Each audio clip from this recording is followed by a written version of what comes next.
আলাইকুম রহমতুল্লাহি ওবারাকাতু। মেলা দিন পরে আমরা লাগি একটা নতুন ব্লগ ভিডিও লিয়ে চলে আসে পড়ছি, কারণ আপনারা জানুন যে দাওয়ামারির কাজের ব্যস্ততার কারণে আমরা ভিডিও দিতে পারি নাই, ভিডিও করতেও পারি নাই, কারণ 1 মিনিটও সময় পাই নাই। তো আজকে ফজরের নামাজটা পড়ে ঘুমোতে উঠতে যখন বাইর হইছি, বাইরে জিকির করে যাইতেছিলাম, দাওয়ানের পরে দেখি রাস্তার মধ্যে সরিষা ফুল দেখে ভাবলাম যে আপনারা একটু দেখাই।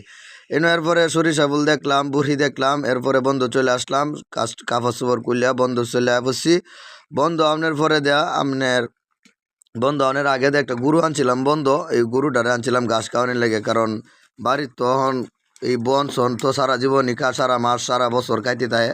তো আপনার বন্ধটা যখন কালি হয়েছে, ধান টান সবাই কাটছে, বন্ধর যে ক্ষেতের যে আইলিয়া আছে, আইলিয়ার মধ্যে টুকটাক ঘাস আছে, সবাই গরু বন্ধর নিচে দেখছি, এই জন্য দেখে আমরাও গরুটার একটু বন্ধ লয়ে গেছি।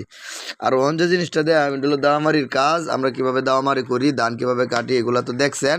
এখন হলো এই যে দেখেন যে কত বড় ক্ষেতটা, করে এই মাথাতে 160% জায়গা, আমাদের এইদিকে 8% কাটা, এখানে সর্বমোট 160% জায়গা।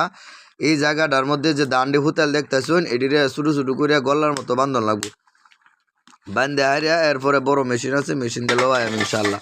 তো এই বান্ধনটা হয়েছে সবচেয়ে কষ্টের কাজ, এটিরে বললা কাটতে হুতাই হারিয়ে আপনার এই যে তুহা দেয়া তৈছি, অনেক কাজ করণ লাগে এই জমির মধ্যে। মনে করুন আগে কারণ লাগে, এরপরে আপনার এইভাবে তুহা দিছি, তুহা দেওয়া হয় এটিরে বান্ধনের লাগিয়া আবার কিছু গুসকা বানাইছে, আমরা এটারে গুসকা কই, দড়ি দেওয়া বান্ধে যেমনি এমনি ছোটো করে গল্লা এই যে এরকম সুন্দর করে বান্ধে আর এই যে এরকমভাবে আপনার গল্লার মতো বান্ধে তখন লাগবো, এটিরা আবার একখানো করে দেওয়া লাগবো।